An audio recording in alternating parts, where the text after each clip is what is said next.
99 jours pour changer ma vie. Jusqu'à présent, j'avais un rythme et une organisation de vie assez aléatoires. Un réveil entre 8h et 10h et un coucher entre 23h30 et 2h. Une distraction constante de mon téléphone quand je travaille et une activité sportive irrégulière. Bref, une routine avec trop de liberté et peu d'autodiscipline. Un jour, durant l'été 2023, Tristan Vincent m'a proposé de suivre un programme de productivité qu'il était en train de mettre en place. Une routine puissante pour reprendre en main son physique et son mental tout en boostant sa productivité dans le travail. Sous le nom de projet 99, il va falloir respecter 10 règles de vie durant 99 jours. Personnellement, j'ai légèrement adapté ces 10 règles avec mes besoins et les différentes sources d'inspiration que j'ai trouvées sur YouTube pour au final en retenir ces différents points. Règle numéro 1, se lever à 6h tous les matins et boire un verre d'eau au réveil. Règle numéro 2, se coucher à 22h tous les soirs. Règle numéro 3, prendre le soleil au lever plus faire une séance de yoga. Règle numéro 4, s'entraîner 1h30 par jour, 6 jours sur 7. Quand je parle d'entraînement, c'est un entraînement sportif et dans mon cas, la muscu. Règle numéro 5, prendre uniquement des douches froides et les douches froides qui seront après le sport le matin. Règle numéro 6, pas plus de 2 heures sur le téléphone chaque jour. Quand je parle de 2 heures, c'est en accumulant l'intégralité des réseaux sociaux. Règle numéro 7, retirer le téléphone du bureau pendant que je travaille pour ne pas être distrait, pour être en séance de deep work et avoir un environnement de travail propre, c'est-à-dire ranger et laver le bureau. Règle numéro 8, prendre une photo de mon physique chaque semaine pour suivre la progression. Règle numéro 9, dédier 45 minutes par jour à une nouvelle compétence. Dans mon cas, ce sera l'apprentissage de l'anglais. Et enfin, règle numéro 10, suivre une alimentation équilibrée et ne boire que de l'eau avec au minimum 1,5 litre par jour. Vous pouvez le constater, c'est assez strict et en plus de ces règles, il faut se fixer quelques objectifs compatibles et les miens sont les suivants. Objectif numéro 1 dans le sport, faire une prise de masse pour passer de 60,5 à 65 kg. Je précise juste par rapport au poids, je mesure 1m69 et je suis ectomorphe, donc avec un métabolisme rapide. Objectif numéro 2 sur YouTube, réaliser 2 vidéos par mois. Objectif numéro 3 sur Instagram, poster entre 1 à 2 réels par semaine. Objectif numéro 4, progresser en anglais. L'apprentissage de l'anglais, je considère ça comme la nouvelle compétence parce que je suis une énorme quiche dans cette langue. Et enfin, objectif numéro 5, économiser de l'argent pour voyager. Et donc ça veut dire réaliser pas mal de prestations professionnelles avec mon activité de vidéaste et télépilote drone. Avec toutes ces règles, le plus dur pour moi, ça va être de se lever parce qu'à la base, je suis un couche-tard, lève-tard, donc autant vous dire que ça va être une torture de se transformer en couche-tôt lève-tôt. Mais à l'inverse, certaines règles seront plus faciles parce qu'elles font déjà partie de ma vie, comme par exemple ne boire ni soda ni alcool et les douches froides que je pratique déjà depuis 4 mois. Bref, de tout ça en découle un emploi du temps que vous pouvez voir qui s'affiche juste ici à l'écran. Aujourd'hui, on est le 4 septembre 2023, je débute ce programme demain le 5 septembre jusqu'au 13 décembre 2023, 99 jours plus tard. Bon bah ça y est, le premier réveil à 6h est validé, donc là je vais aller partir faire le yoga et faire le petit tour dehors. Comme on n'est pas tout à fait l'été, en fait il fait nuit à cette heure là, du coup je peux pas vraiment prendre la lumière du jour, mais il y a quand même cet aspect de prendre l'air et de marcher un petit peu avant de commencer la journée. Je viens d'arriver à la salle à 6h37, aujourd'hui je vais faire dos et biceps. Et pour revenir sur le yoga, ce qui est bien c'est que ça permet à la fois de faire des exercices de respiration, un petit peu de méditation, et en plus de ça, de permettre de s'assouplir le corps, parce que moi je suis un petit peu raide de partout au niveau des muscles. Et du coup de faire des exercices de souplesse c'est super intéressant. Donc j'espère qu'en plus des bienfaits mentaux ça pourra m'aider à m'assouplir au niveau des muscles quoi.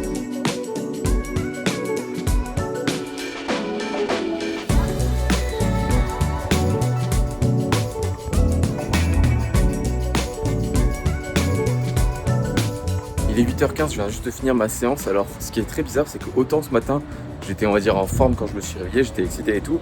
Mais là pendant la séance j'avais l'impression d'être hyper faible, genre je me sentais pas puissant du tout. Genre là j'avais l'impression même au niveau du cardio et tout d'être vraiment fatigué super rapidement sur mes mouvements. Alors est-ce que c'est que lié à la reprise ou alors est-ce que c'est le fait que je fasse ça le matin après le réveil, je sais pas encore. On verra après avec les jours si je commence à m'habituer, mais en tout cas là je peux vous dire que c'était une épreuve déjà. Il est 9h tout pile, j'ai fini la douche et le petit déj. Alors comme je vous ai dit, la douche j'ai l'habitude d'en prendre, mais là le matin c'est un petit peu différent du soir, c'était un peu plus violent. Mais voilà, ça le fait.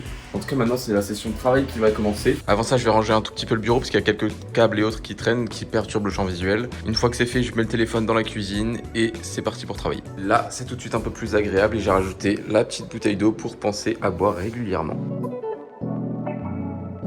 La première journée est terminée, il est 19h30, je me prépare le repas avec une poêlée de pommes de terre et 3 œufs. Mon ressenti de cette première journée, déjà j'ai été très productif, ça fait plaisir. J'ai fini une vidéo client en entière que j'arrivais pas à commencer parce que j'étais pas inspiré, j'aimais pas trop les plans, etc. Donc je suis très content. Par rapport aux règles du téléphone, j'ai oublié de préciser aussi que c'est interdit d'être sur le téléphone jusqu'à 1 heure après le réveil. Et moi je me suis carrément interdit de le toucher jusqu'à midi, c'est-à-dire que je réponds à aucun message, je vais sur aucun réseau social jusqu'à midi. Comme ça je suis complètement coupé et je suis bien concentré sur ce que j'ai à faire. Mais par contre un petit détail important, c'est que du coup je coupe le téléphone complètement à chaque fois que je fais mes sessions de travail. travail. Par contre, je garde mon Apple Watch et ça m'a servi cet après-midi parce que j'ai reçu un appel client et j'ai pu voir grâce à mon Apple Watch que j'avais cet appel, sinon mon téléphone n'était pas sur le bureau. Et donc dans ce type de situation, parce que ça fait partie de mon métier que je dois répondre aux clients, et bah j'ai répondu. En plus c'est un projet qui est dans 3 jours, donc heureusement que j'ai répondu. Bref, sinon toutes les règles sont respectées et je ressens déjà pas mal la fatigue, donc je pense que ça va mettre un petit moment quand même à habituer mon corps à ce type de mode de vie. Voilà, c'est tout pour aujourd'hui, à bientôt. Fin octobre 2023, ça fait 46 jours que le défi a commencé. Me demandez pas pourquoi 46 jours, si en vrai c'est parce que je voulais le faire à 30 jours au départ, mais j'ai eu trop de taf client, etc.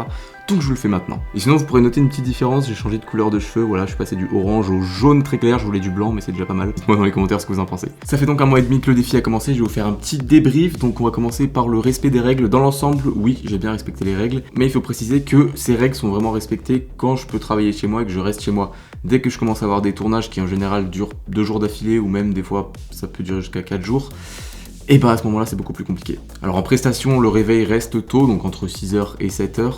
Mais par contre, quand je pars 2 jours en tournage en général en déplacement, donc c'est pas chez moi du tout, et ben les séances de sport, c'est beaucoup plus compliqué, donc je ne peux pas respecter toujours le 6 jours sur 7 au niveau des séances d'entraînement. Au niveau du réveil à 6h, je pensais que ça allait devenir une habitude et que ce serait plus facile au bout d'un mois, mais non, figurez-vous que c'est toujours aussi horrible et j'essaye de m'y tenir au maximum. Mais par contre, j'écoute aussi mon corps et mon cerveau, donc par exemple il y a quelques jours, je me suis senti trop fatigué, j'avais accumulé beaucoup trop de travail, etc.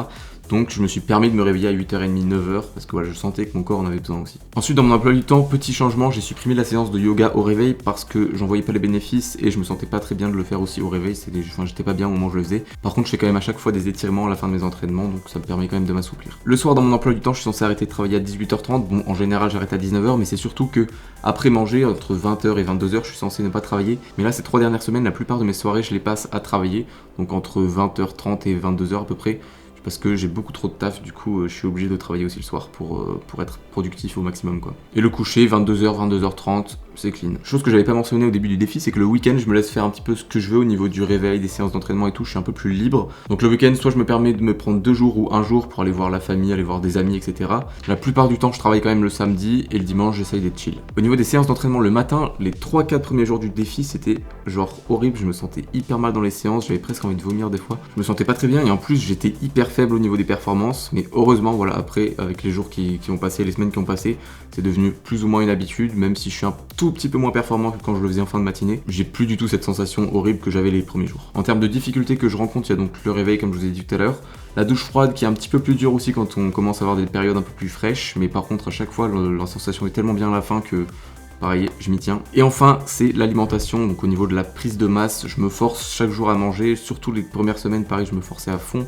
Mais pareil, il n'y avait pas de bénéfice. Du coup, c'est super dur de continuer à se forcer.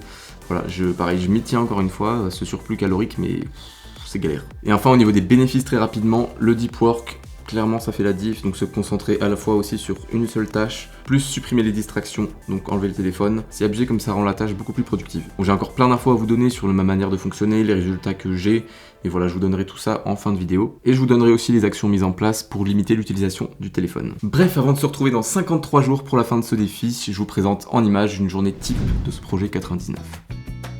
Réveil 6h, je m'habille pour le sport. Pour m'aider à me réveiller, un coup d'eau sur le visage et je bois un verre d'eau. Sans perdre de temps, direction la salle. J'en ai pour une dizaine de minutes en voiture, alors j'en profite sur la route pour manger une barre de céréales, histoire de ne pas être complètement à jeun. J'arrive à la salle à 6h30, je m'échauffe les articulations pendant 5 minutes, je pousse pendant 1h20 et 10 minutes d'étirement pour terminer. 8h30, je suis de retour à l'appart pour prendre une bonne douche froide. Je prépare mon petit déjeuner pour le manger en commençant le taf à 9h. Je check mes mails et messages clients en première tâche, puis je me lance dans le deep work, ce qui implique de dégager ce putain de téléphone.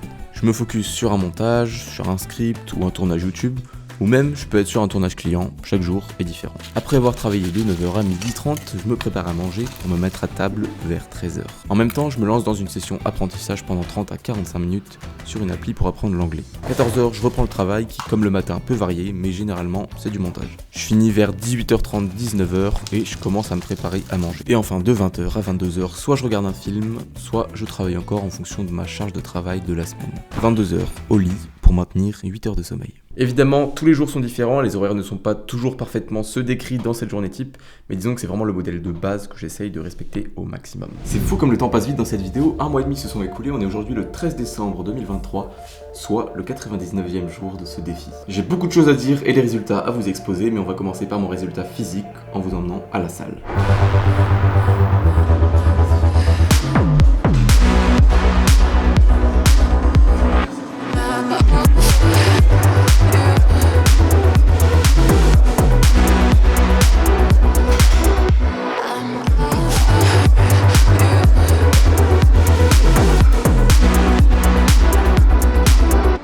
Ok bon, je n'ai absolument pas l'habitude de flex et encore moins de poser, mais bon, on est là pour vous montrer le physique actuel. Donc voilà ce que ça donne, franchement je suis très content de mon physique aujourd'hui, même si j'ai pas réussi à atteindre mon objectif final qui était de 65 kg, puisqu'aujourd'hui j'en fais 63, j'ai donc pris 2,5 kg. Évidemment ici on a les bonnes conditions, que ce soit lumière ou congestion après la séance, donc le résultat rend plutôt bien. Si tu veux passer de ça à ça, faut faire un projet 99. C'est bien de montrer le physique en condition, mais encore mieux sans congestion pour voir la vraie différence. Sur ces photos j'étais au repos et sans congestion, je les ai pris exactement avec le même cadre et la même lumière. Sur le dos on voit clairement un élargissement notable, sur l'avant on le voit un petit peu moins, mais on sent quand même que ça a pris un petit peu de volume. Concernant ma prise de poids, je sais que je n'ai pas fourni assez d'efforts et que j'aurais pu atteindre mon objectif si j'avais été plus impliqué. C'est pas à côté séance de sport, mais uniquement à cause de l'alimentation. Faut savoir que les 2-3 premières semaines, je calculais chaque jour mon apport calorique en notant tous mes aliments dans l'application FitnessPal et ensuite ça calculait le nombre de calories que je consommais, ce qui me permettait donc de savoir si j'étais en surplus calorique ou pas chaque jour, et du coup en fonction de si j'avais pas mangé assez, de remanger encore plus pour pouvoir chaque jour être en surplus calorique. Mais je vous avoue que ça m'a vite saoulé parce que c'était long et contraignant à faire chaque jour et que en fait au bout d'un moment ça me dégoûtait de manger carrément, parce que genre à chaque fois que je mangeais déjà j'avais pas envie de manger, je me forçais tout le temps. C'est pour ça que je me suis un petit peu assoupli à ce niveau-là, tout en essayant de me forcer quand même régulièrement. Par contre je suis très content d'avoir passé cette période où je calculais mon apport calorique chaque jour, parce que maintenant sans le faire je sais en fait d'expérience à peu près quelle quantité de chaque aliment je dois manger chaque jour pour être en surplus calorique. En tout cas, ce qui est certain, c'est qu'en 99 jours, j'ai quand même réussi à faire grossir mon estomac parce que maintenant, je mange un peu plus qu'au début du défi et j'ai moins de mal à finir mes assiettes. Bref, ma transformation physique n'est pas forcément impressionnante, mais l'essentiel, c'est que je sois content de moi et content de mon physique aujourd'hui. Ensuite, mes résultats dans le travail, en commençant par les réseaux sociaux, je vous rappelle mon objectif initial qui était de créer une vidéo YouTube toutes les 2 semaines, plus 1 ou 2 réels par semaine. En commençant par YouTube, dans 99 jours, il y a 14 semaines, et donc j'ai bien respecté la quantité de 7 vidéos en comptant aussi la conception de celle-ci, qui par contre est sortie un peu plus tard. Mon évolution en termes d'abonnés, je suis passé de 4410 à 5920 abonnés, donc plus 1500 avec 111 000 vues en tout. À l'échelle de YouTube, c'est pas grand chose, mais à mon échelle à moi, ça reste une progression intéressante et surtout la plus grosse progression depuis que j'ai créé ma chaîne YouTube. Parce que si je compare par exemple les résultats sur un an entier, donc du 4 septembre 2022 au 4 septembre 2023, durant un an, j'avais fait 92 000 vues avec plus 1000 abonnés. Donc voilà, dites-vous qu'en 3 mois, j'ai quand même fait un résultat plus important qu'une année avant, quoi. Sur Instagram, j'ai posté 19 réels, ça fait donc une moyenne de 1,4 réels par semaine. Et je suis passé de 1750 à 2120 abonnés, donc voilà, c'est pas impressionnant évidemment. En même temps, mon investissement en temps n'était vraiment pas suffisant pour exploser et c'était pas vraiment le but premier, c'était vraiment surtout histoire d'être actif. Si vraiment j'avais voulu percer sur les réseaux sociaux, que ce soit YouTube ou Instagram, il aurait fallu que je me focus à fond dans cette tâche et du coup beaucoup moins dans mon entreprise. Parce que oui, sur ces 99 jours, j'ai surtout développé les prestations de mon entreprise et là, le résultat est plus parlant. Durant ces 14 semaines, j'ai rendu 20 vidéos clients et quand je vous parle de vidéos, c'est pas juste un petit réel, c'est vraiment à chaque fois des prods travaillés. J'ai aussi été appelé sur 8 prestations en tant que cadreur ou juste télépilote et j'ai fait 3 shootings photos. Et au total, mon entreprise a généré 14 000 € sur cette période. Autant vous dire que j'ai charbonné. Et quand je vous dis 14 000 €, c'est ce que j'ai réellement gagné, c'est-à-dire qu'en enlevant toutes les charges que je paye chaque mois à l'État.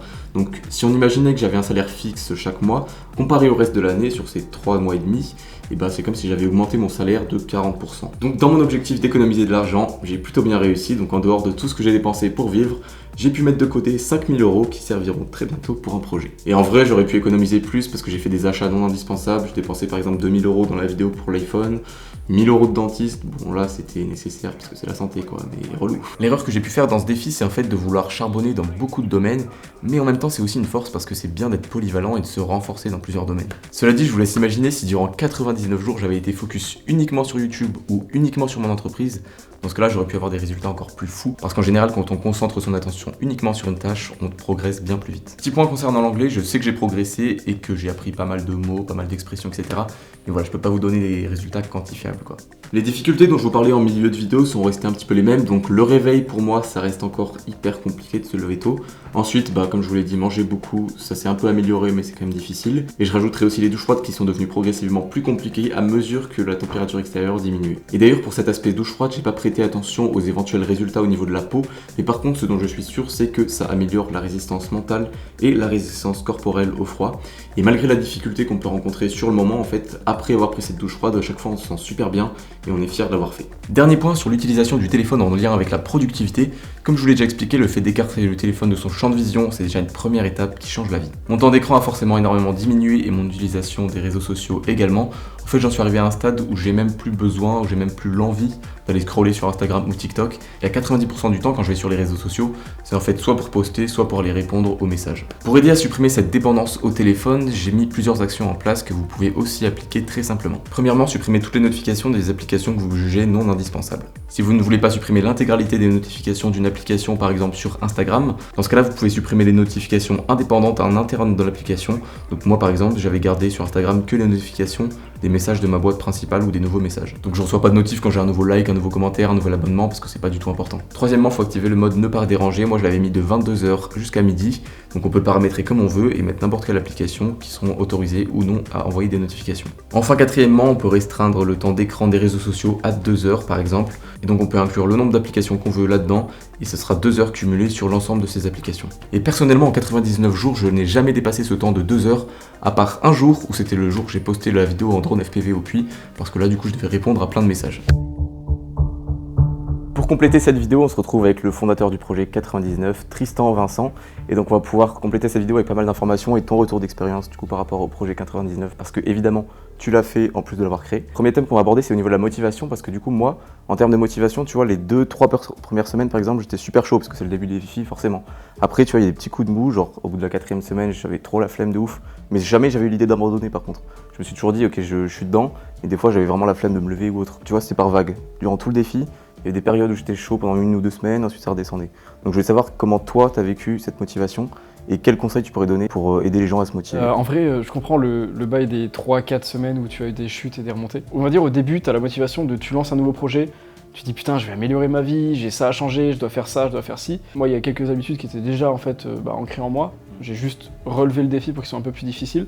Les 3 premières semaines, ça a été un peu chaud parce que moi, dès les 3 premiers jours, déjà, j'étais en tournage. Déjà, le jour 2, je suis rentré à 23h et j'ai dû faire le jour directement. C'est là où j'ai dit ah ouais, et j'avais pas encore estimé combien de temps je devais prendre à faire le montage, faire la voix off. C'est-à-dire j'ai fini la journée, il était déjà 1h du mat. Faut juste que je précise du coup, parce que sur ce projet 99, en gros, je suis resté mystérieux sur tout le projet, j'ai rien dévoilé. Mais toi, à l'inverse, t'as vraiment chaque jour documenté et du coup fait une vidéo tous les jours. Chaque jour, j'ai une vidéo à faire où je passe 1h à 1h30 de montage et d'enregistrement de voix off et rédaction. Et du coup, tous les jours, je partage une vidéo à ta différence. Au bout de la 2e, 3e semaine, t'es là, tu te dis ouais, je prendrais bien un petit jour où, tu vois, moi, il y a quelques jours où je me permets le soir d'aller jouer à un truc, tu vois, pour un peu décompresser, parce que sinon tu pètes ton crâne, quoi, simplement. Les jours où tu veux te relaxer comme ça, tu peux le faire quand tu la partages pas, ta vie, entre guillemets. Sauf que quand tu sais que tu vas faire ta vidéo du jour, tu te dis bon bah cet après-midi j'ai joué, tu vois, ça motive beaucoup moins. Et en fait, la discipline, elle a pris le dessus par l'engagement, je pense, que j'avais appliqué via au public. Quand j'avais une petite perte de motivation, parce qu'il y a toujours des pertes, il y a des gens qui me suivent, il y a des gens qui s'attendent à la vidéo du jour. Si je leur dis, bon bah les gars, aujourd'hui j'ai rien fait parce que flemme, de 1, je vais me décevoir moi-même sur le long terme, et de 2, quelle image tu donnes, quoi. Le but, c'est, faut être honnête. Il y a des jours où j'ai dit, j'étais malade, ça allait pas bien, tout ça. Je pense que c'est une très bonne chose de partager chaque jour sa vie. Parce que moi, dans mon cas, du coup, comme j'étais tout mystérieux, il y a plein de jours où je pouvais me permettre de faire ce que je voulais ou de rien faire. Parce que j'avais pas du coup ce retour des gens à avoir chaque jour, quoi. Moi, c'est ce que j'ai fait quand j'ai commencé la salle. J'ai mis une story directe et j'ai dit bon bah je suis là. Si une semaine après je dis ouais j'arrête, ça le fait pas, tu vois. Et ça a été pareil pour le projet 99 et c'est pareil que ce soit comme tu dis en story. Toi t'en fais une vidéo donc à la fin si tu la finis pas ce serait con, tu vois. T'en as, ils peuvent l'écrire, tu peux te faire une promesse, tu peux le dire à ta famille. Je pense que la meilleure des façons de le tenir, outre la motivation, c'est de s'engager soit publiquement soit personnellement et se dire ok, si je rate, si je fais pas ça, je dois quelque chose. Soit tu dis je rate le défi, je donne 500 balles à un inconnu, ou tu dis je rate le défi, je le mets publiquement que j'ai raté. Il faut rendre le fait de casser les habitudes plus difficile que de les maintenir. Faciliter le fait de continuer ça plus que d'arrêter. Deuxième point à aborder, quels sont toi tes résultats? Au niveau des résultats, il y a plein de points à voir. C'est pour ça que je vais pas aller dans le détail, Oui. c'est super complexe. Au niveau des réseaux sociaux, tout ça, forcément ça a pété. Au total, on est à plus de 4 millions de vues sur toutes les vidéos cumulées. Là on est à 26 000 abonnés, j'ai commencé à 1690. Donc c'est plutôt cool. Et sur TikTok, on est à 25 000 aussi, donc ça fait une moyenne de plus 50 000 en fait. Ouais. Sur 90 jours, c'est énorme. C'est énorme. Beaucoup de personnes et de marques qui m'ont contacté parce que ils ont adhéré au projet. Tu vois, par exemple, au début du projet, j'ai Prozis qui m'a contacté pour me sponsoriser sur les 3 mois. Du coup, ils m'ont envoyé des produits, moi je les mets en avant et tout ça pour soutenir le projet. Au niveau des contrats, je suis allé filmer pour Porsche sur un circuit, je suis parti à Madrid, je suis parti à Paris. J'ai filmé à Paris pour Lacoste, tellement de choses qui ont été faites et surtout beaucoup de reconnaissance au niveau des personnes. On va dire qu'à chaque fois que j'allais à la salle, j'avais minimum une personne qui était là à me dire « Waouh, gros soutien et tout ». et je les connaissais pas. Ouais. Ils me disaient ouais, je t'ai vu sur Insta, le projet 99. Ce côté projet 99, ça touche beaucoup plus les gens. Ils sont beaucoup plus à même de venir me parler et me dire grosse force, c'est trop bien. Depuis que j'ai lancé le projet 99, du coup je l'ai laissé en ouverture publique pour que n'importe qui puisse le télécharger et le faire, donc gratuitement, pour vraiment s'engager en fait. Pour moi, si tu le télécharges, tu reçois ton mail et il y a écrit t'as plus d'excuses. Ouais. C'est simple, tu l'as téléchargé, tu le lances, c'est tout. Ça rejoint pile le deuxième point que je voulais aborder, enfin le troisième, ouais. Je voulais que tu parles un peu de ton template Notion parce que du coup, ils savent pas forcément ce que c'est. Donc qu'est-ce que tu as pu mettre en place justement pour aider les gens comme vous qui regardent la vidéo, qui voulaient se lancer dans ce projet? On va dire c'est comment je m'organise depuis 2 ans, et du coup surtout intensivement depuis le début du projet 99, pour gérer du coup ma marque, les publicités et le projet 99, tout en étant productif toute la journée. Il y a plus de 3500 personnes qui ont téléchargé ce projet. J'ai développé les templates Notion pour organiser sa vie, parce que sans en fait une organisation qui est suffisamment claire et définie, tu t'en peux plus, enfin, tu tiendras jamais le projet. À côté, on a créé un groupe avec tous ceux qui se lancent pour pouvoir se motiver entre nous. Tu vois les autres qui publient tous les jours, Oui. t'as un effet de masse qui te dit putain, les mecs ils ont avancé, voilà. Dernier point abordé, c'est du coup les bénéfices, au-delà du coup des résultats chiffrés qu'on a pu parler, c'est plus les bénéfices en termes d'expérience humaine et de ce que tu as pu ressentir. Donc moi à mon niveau, ce que j'ai pu remarquer, c'est qu'au-delà du projet 99 qui est maintenant terminé, en fait je continue certaines habitudes parce que maintenant c'est en fait un mindset et une habitude de vie qu'on prend et qu'on se dit en fait une fois que tu l'as vécu, tu sais que c'est tellement important et ça te permet d'être hyper productif. Du coup, c'est quelque chose que tu as envie de laisser en place. Donc, par exemple, se réveiller tôt, même si c'est pas forcément strict 6 heures tous les jours maintenant que j'ai terminé, mais genre je sais que l'avenir appartient à ceux qui se lèvent tôt. Et du coup, je continue un petit peu à me lever tôt dès que je peux. En tout cas, j'ai cette mentalité de me dire, il faut que je me lève tôt et dès que je me lève tard, je me sens nul, quoi. Donc je suis obligé de me lever tôt. C'est pas fini, quoi. C'est-à-dire que ça va te servir ensuite pour toute ta vie même. Ça te crée en fait une expérience incroyable, je trouve, en termes de productivité, d'habitude de vie, que tu peux pas complètement perdre, quoi. Ça a forgé un truc de ouf dans ton corps et dans ton esprit. Déjà, c'est trop cool d'avoir ton retour, parce qu'en soi, il y a plein de personnes qui l'ont lancé, mais j'ai jamais eu de retour, je crois, jusqu'ici. Tout ce que ça a pu m'apporter, c'est surtout au développement personnel. C'est compliqué de trouver des personnes qui ont la même mentalité que toi, de travail, de créativité, de vidéastes qui ont le même mood, tout ça. Et par exemple, à la salle, tu vas rencontrer des gens qui ont la même mentalité pour se pousser à bout, tout ça. Oui. Mais ça va être difficile de trouver dans la rue. Et Guillaume, par exemple, qui m'a suivi, il m'a suivi au jour 3. Le jour 4, je disais comme quoi je devais aller monter à Paris pour un contrat. Le mec, il m'a envoyé un message, il m'a dit « Ouais, viens à la maison et tout, y a pas de souci, on s'entraide, tout ça. » Je suis monté à Paris pour le rencontrer, j'ai rencontré un autre, on a filmé une pub ensemble.